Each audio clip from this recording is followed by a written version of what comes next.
It's beginning to look a lot like Christmas.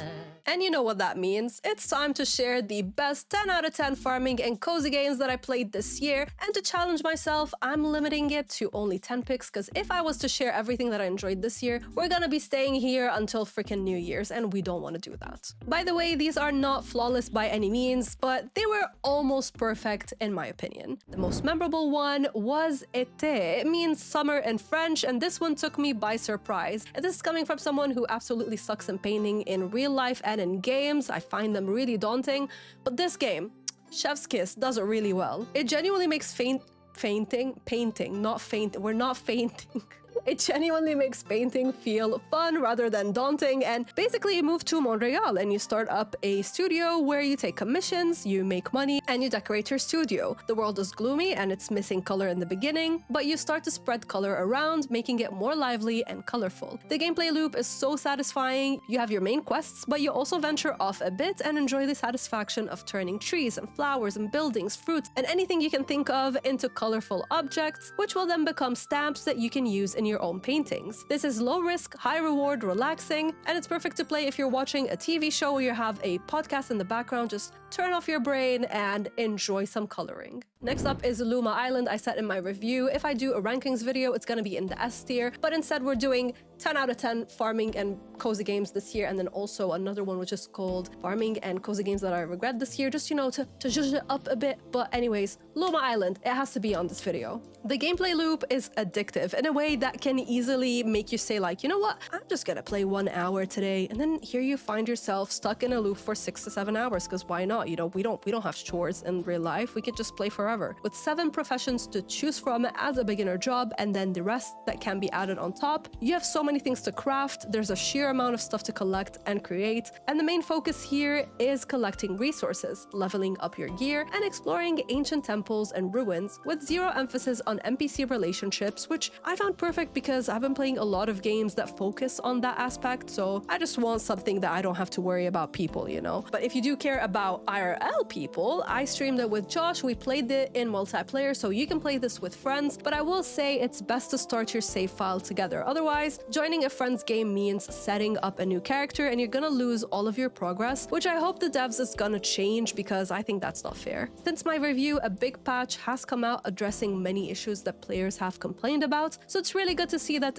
the developer is open to constructive criticism and they're taking in players' feedback to make their game even more perfect. Next up, while it's not a game per se, it is an app that has really elevated the way that I work, and it has to go to SpiritCity. This app is a game changer. If you don't know, I'm writing a thesis for my MPhil, and as someone who is so easy to lose focus and distract, I love gamifying my work. So you can set up a list of stuff that you want to do, and as you check them off one by one, you earn XP and money, which you can then redeem to decorate the in-game setup, and you can also unlock these new, very cute spirit companions. The lo-fi playlist is very relaxing, and it makes working a tiny bit easier, especially when everything is so overwhelming. I'm telling you, sitting down and writing that MPhil has been a struggle, so something like this is much needed. The devs have been adding more content at a regular pace, so it's refreshing to see so much love poured into an app like this. This to me is 100% 10 out of 10 tool and game, if you want, that has elevated my work this year, so check it out if you like gamifying your work sessions like I do. With Disney Dreamlight Valley Storyvale DLC coming out, I was like, you know what, we can put this game in here. However, it's more like a 9 out of 10 rather than 10 out of 10 because the bugs be bugging. And while I purchased the DLC, I haven't gotten to its content yet, but I have been playing it more often this year and enjoying my time with it. The quality of life updates that the devs are putting out are coming in at a steady rate, and they're making decorating easier, and the outfits and decor that we unlock and find and, you know, stuff that we buy, it feels so satisfying to do. This has been a perfect little game that I can tune into whenever I feel overwhelmed with life and I just need something easy to play. Needless to say, the quests are fetch heavy, but for the first time, I'm actually okay with that in this game because the story overall is actually interesting. So I'll go and do whatever Ursula wants me to do and Ariel and whatever, but the overall story is engaging enough, so I'm here for it. Also, seeing Disney characters that I grew up with gives me a sense of peace. So even though some of them are gonna follow you and be creepy like Joe Goldberg from the TV show You. You know, Goofy. I totally agree with Mr. Romantic Plays. Goofy is a creep. But anyways, I cannot wait to play the Storybook DLC. I got the Magical Edition, and if you started playing it already, let me know if it's good. I heard so much good stuff about it. I heard that it's even better than a Rift in Time DLC, which I haven't played that either, but I do have it in my library. But yeah, let me know what you think. Creatures of Ava is everything that a cozy gamer will want, especially for those of you that always tell me, you know, Bubbles, I just don't like combat in my games. That's fine, because here, combat is made in a way that represents acts of kindness. So you're freeing these creatures from a curse that is consuming them, and the environment is stunning. The NPCs you meet make you care about their culture and their traditions in a way that makes you feel connected to the world overall, and you just feel like, I really want to help those people. This one is a pleasant experience. It does have some puzzles, but they aren't that difficult anyways. If you get stuck in any of them, you have a lot of very helpful wikis out there that will help you, so usually they're an easy fix to know what to do next. And I really like the skill tree here. It has a few new mechanics to zhuzh up the gameplay while also making you a bit stronger. We're halfway through the list, and as you could tell by my voice, guys, I've been dying in here. Bronchitis is coming for me, I'm telling you. It's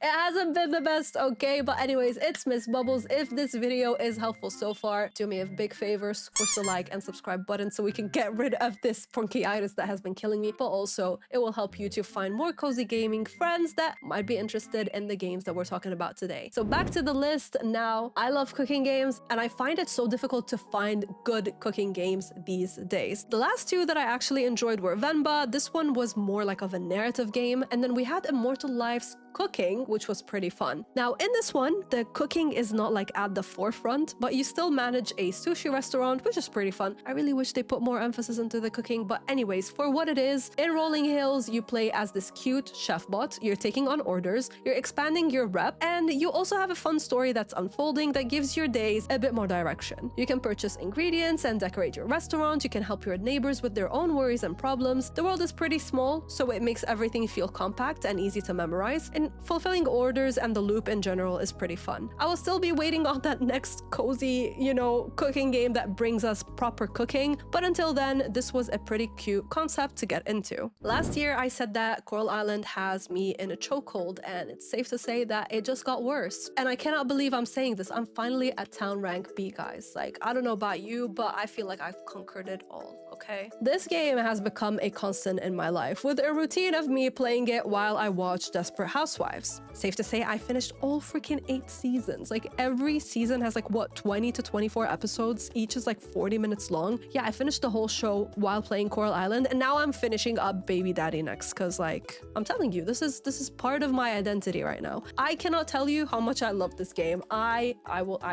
adore this game. The graphics are beautiful. The abundance of heart scenes and characters that you meet, the fun gameplay loops, and fulfilling the temple requirements, they're just so addicting. I never cared about decorating my farming games because I'm usually jumping from one farming game to another. This one has caught me decorating my farm, you guys. It's such a joy to play, and with the recent 1.1b quality of life update and multiplayer on the way for next year, one cannot deny how much love Stairway Games have poured into this IP. Published by one of my favorite publishing companies, Whitethorn Games, Magical Delicacy is the closest thing that we got into, let's say, a cooking game, and it's really good. So I played it, and I have to say there is platforming here, which is not my favorite thing, but the devs added in a way that is just not tedious. Exploring this beautiful town with mesmerizing graphics, quirky NPCs, and a fun storyline that is unfolding is really fun. You're gonna farm ingredients or buy them. You can expand on your kitchen and the stations that you have, and the game is not handholdy, so you might feel a bit lost, but each time I got lost, it didn't take me that long to figure my way out. The world building adds to your immersion, and once you get the grip of how to play, it's really hard to put this one down. So yeah, if you're new into platformers and you want a small cooking spin on your next cozy game, definitely check this one out. Little Known Galaxy was a pleasant surprise this year. It looked cute, but I was also worried, like, is it gonna keep me interested long enough, because recent farming games are just copy-paste clones of each other together. To my surprise, this was really fun to play, and it mixes a bit of RPG elements with farming and coziness, so it's a recipe for Miss Bubbles is Intrigued. You play as a new captain in training, and you gather crew members as you traverse in your ship from one planet to the next. You're gonna restore the ship and upgrade it as you also gather resources and craft better tools for yourself. The different planets you end up discovering are always fun to check out, with new resources to add to your repertoire, and some say that this is like, oh, just Stardew Valley in space. I think it did a really good job distinguishing itself from Stardew Valley, and adding in some RPG elements makes it really have its own twist on the genre. Keep in mind that this is a very slow game to play. It has a very slow beginning, but if you're willing to